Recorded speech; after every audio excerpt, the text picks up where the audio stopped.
Hey guys, my name is Chiara Sbravati from São Paulo, Brazil, and in this video I'm going to introduce you to some stereotypes Brazil faces.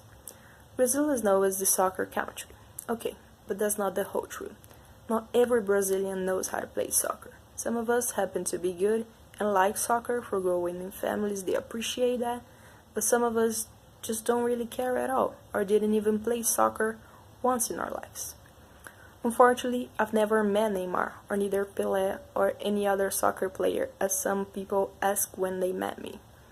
I think this assumption comes with the fact that when you know somebody, you want something to relate to that person, so you associate her with the things you know.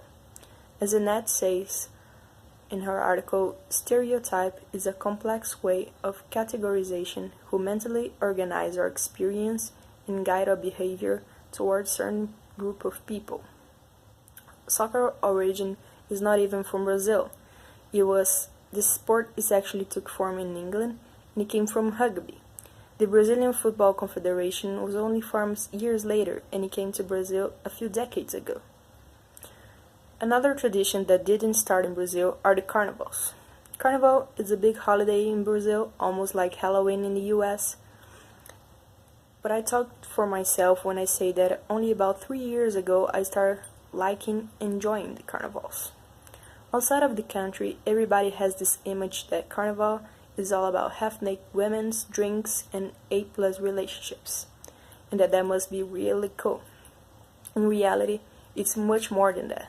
We have a whole parade with muses, queens, kings, decorations, bands that have been rehearsing and preparing themselves for the past year just for this 1 week of performance. Samba is the rhythm of carnival, and a lot of people think that all Brazilians know how to samba. But to be honest, a really small portion of us know how to do that. It's really hard, if you ever tried that before. Samba is actually an African dance brought by the slaves. Samba was made by dance moves they used to make in Peru to express their religion. Like samba, the carnival itself is also part of another culture's country. The Brazilian carnival that we know actually came from the old Mesopotamia, Greece, and Rome, for pagan festivals. That's probably the reason behind the customs and habits of the current celebration. The word carnival, from Latin carnis levali, means flesh removal. It was supposed to mean the abstinence from meat and for the control of the worldly pleasure. We can clearly see that the ceremony has changed in its primary expressions over the decades. But what haven't changed is the language that we Brazilians use to express ourselves, which remain Portuguese. Contrary to popular beliefs, Brazilians do not speak Spanish. We can understand some of the Spanish words, but a lot of words, even being the same, have different meanings. I'm glad to have grown between people that spoke Spanish, so I speak it now. But that's me, it's not a rule for the whole country. Cabecinhas analyzes in her article that stereotypes might take form by projection and undesirable fantasies created by mind.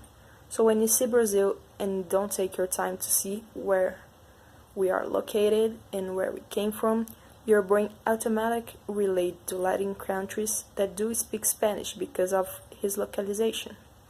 In reality, Brazil was colonized by Portugal in the 16th centuries, discovered by Pedro Álvares Cabral while on a mission to find a new route to India.